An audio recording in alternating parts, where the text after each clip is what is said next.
ஓம் சக்தி பராசக்தி. அன்பு செல்வமே, நீ கண்ட கனவுகள் உன்னை நிறைவேறும். அந்த நாள் வேண்டுமானால் தள்ளி போகலாம், ஆனால் தப்பாமல் நடக்கும். இந்த சமயபுரம் மாரியம்மன் நீ நம்பி வந்திருக்கின்றாய் அல்லவா? உன்னை ஒரு நாளும் வெறும் கையில் அனுப்ப மாட்டேன். என் வாசற்படியை மிதித்த எல்லோரும் என் பிள்ளைகள். உன்னை வந்த எவரும் வெறும் கையோடு திரும்பிச் செல்வதில்லை. கேள்விப்பட்டுதானே என் ஆலயம் நோக்கி வந்தாய்?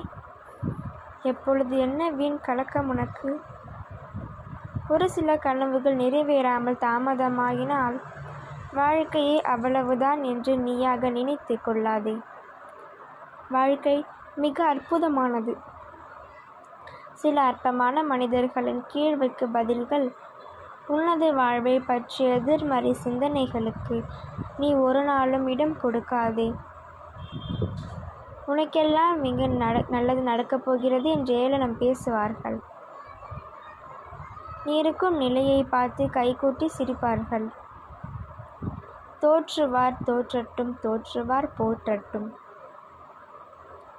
நீ செய்ய வேண்டியது மனதில் ஒரு நிலைப்படுத்தி, சமயபுரத்தாலே மாரியம்மா, நீ இருக்கும் பொழுது எனக்கென்ன கவலை? இவர்களுக்கான பதிலை நீ கூறி என்று கூறிவிட்டு கிடந்து செல். வாழ்க்கையே வேண்டாம் என்று சொன்ன பலர்தான் இப்பொழுது என்னமோ சமயபுரத்தால் உனக்கு எப்படிப்பட்ட நல்ல வாழ்க்கை கொடுத்திருக்கிறார் என்று சொல்கிறார்கள் என் முன்னே வந்து. அதே போலத்தான் உன் வாழ்வில் பல நல்ல விஷயங்கள் காத்திருக்கின்றது. நீயும் மறுநாள் எனக்கு நன்றி சொல்லத்தான் போகின்றாய்.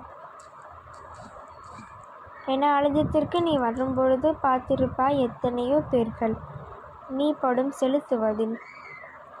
நான் உனக்காகவும் அத்தனை சக்தியாகவும் அளவு கூத்துகளாகவும் அங்க பிரதட்சணம் செய்வதாகவும் என்று பல நாளும் காத்திருப்பாய். அவர்கள் எல்லாம் தாங்கள் வேண்டியது நிறைவேறுவதற்காக செலுத்தும் நன்றி கடன் இது. நீயும் செய்யத்தான் போகின்றாய். அந்த நாளுக்காக அம்மா காத்திருக்கின்றேன். கஷ்டமும் நிரந்தரமில்லை, கஷ்டப்படுத்தியவர்களும் நிரந்தரமில்லை. எல்லாம் கடந்து போகும், எல்லாம் மறந்தும் போகும். நான் தரும் ஒவ்வொரு துன்பதற்கு பின்னால் ஒரு மகிழ்ச்சி காத்திருக்கின்றது. அது என்ன? சந்தோஷத்தில் வரும் கஷ்டங்களை தாங்கி கிடந்து வா. கலங்காமல் இரு. உனக்கான பெரிய பலமே அம்மா களம் வைத்திருக்கின்றேன். அருகில் வா, மங்களம் உண்டாகும்.